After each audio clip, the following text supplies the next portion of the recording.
I want to talk a little bit about the plan to destroy woke culture, which has become a major priority for those who identify with the current iteration of the Republican Party and the MAGA movement. And I want to try to deal with this. I don't want to, the word neutrality, objectivity, even sometimes. What I want to try to do here is deal with both sides of this woke culture thing, which is that on the one hand, I've been critical of when sometimes some of these things become self-defeating when they go too far, while at the same time acknowledging that if MAGA continues to wage this war, it will almost certainly backfire on them. Let's see if I can do a good enough job of explaining it. So the MAGA movement, including Trump, people like DeSantis, Tucker, and others, they have this vow to obliterate woke ideology. But we're going to put it in the dustbin of history, right?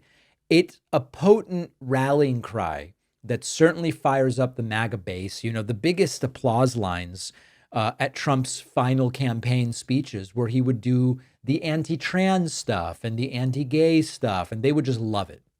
And the reason that I think in the long run it's a political disaster is because the more that MAGA demonizes wokeness, the more they risk alienating younger and more diverse voters that are really having a growing role shaping the future of American politics. So we've got to go back to what woke has become. Woke has turned into kind of a Rorschach test, an ink blot test.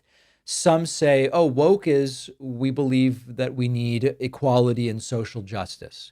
Others hear or see woke and they say it's cancel culture run amok. What I can tell you is that no one who supports what wokeness initially meant uses that term. I would never use that term. When I say, hey, here's a specific injustice, I would like to fix it, I don't even think of the word woke as part of this. Now, have there been excesses that have pushed everyday concerns like jobs and healthcare into the background? Sure, they have. And I've called them out when we have seen them. It's sometimes around language. Like, let me give you an example.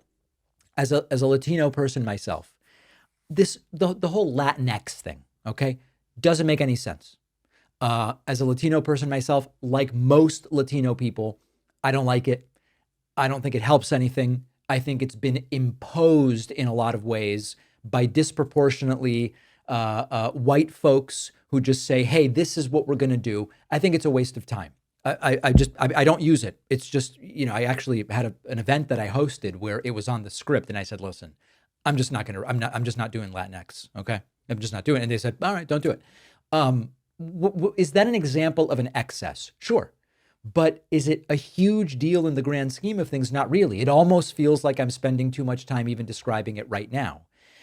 The problem here is that the response from MAGA to these occasional excesses, when for the most part, these movements for equality are perfectly reasonable, MAGA has responded with this overblown all-out assault on progress and on inclusion, painting anything with the idea of woke, diversity, equity, inclusion as a universal villain.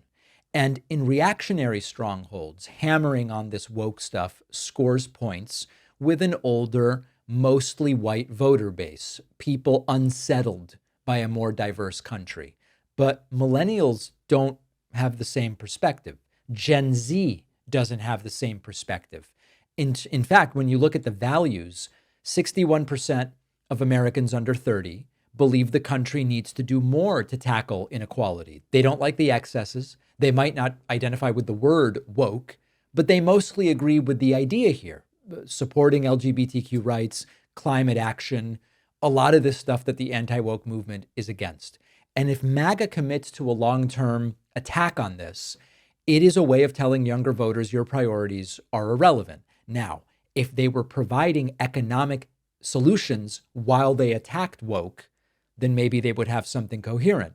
But look at what Trump's doing economically. It also is not doing much to curry favor with any of these groups. So it doesn't come across that Trump's priority and MAGA's priority here is to protect traditional values with this anti-woke thing. it just comes across as wanting to erase history, silence voices, and it's not going to help them actually win.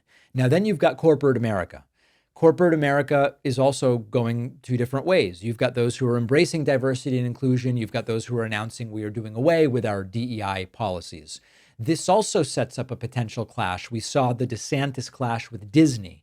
DeSantis did not win that. DeSantis did not come out on top of that. And it was a very public feud and it didn't go well. And it's an example of how it can backfire. That was Florida and that was DeSantis. The exact same sort of backfire can happen at the 30,000 foot level. And trashing woke culture may energize the MAGA base right now, but it's a losing strategy over the long term because America continues to diversify. Like whatever policies we have, America is diversifying racially and in a whole bunch of other different ways. Values continue to shift more and more to the left, albeit more slowly lately than maybe at one point. And so paradoxically, MAGA's own war on woke may accelerate its own decline because they're going to cling to this agenda, if they choose to, that speaks to a shrinking demographic. In a literal sense, it is a demographic that is increasingly less prevalent. And they become a relic of the past if they can't adjust. So will the next iteration of MAGA and the Republican Party choose to go a different way? I don't know. There are certainly more traditional type Republicans. You know, I bring up Mitt Romney, even though retired. There are people like Mitt Romney who either because they believe it or because they realize it's not useful, have chosen not to do as much of that stuff. And for now, they've kind of been relegated to the fringes of the Republican Party, or at least Romney was during his last period of time in the Senate. So we'll see the direction it goes, but they risk their own demise. Well, I wrote a book after a long journey and a ton of work. I am really thrilled with how it turned out, and I hope you'll read it. The book is called The Echo Machine. And in a nutshell, it looks at how American politics got so broken, who has already figured out solutions, and how we can try to fix it and stop the terror of Trump for the next 4 years. With Trump winning this election, The Echo Machine couldn't be more relevant, not only a warning about how we got here, but also about what might be coming and how to prevent the worst outcomes. We've got to stay engaged. We need a plan, and that's what the book is about. There's a belief out there that unless you have corporate media behind you, you can't have a successful political book launch, that it's not possible. I think we can prove that wrong. Order The Echo Machine today at davidpakman.com/echo on Amazon, Barnes & Noble, Audible, Kindle, anywhere that books, ebooks, and audiobooks are sold. You can also call any local bookstore and say, please order me The Echo Machine by David Pakman. Wherever you get the book, you'll get the free pre-order perks, including the signed book plate. Head to davidpakman.com/free book stuff after ordering.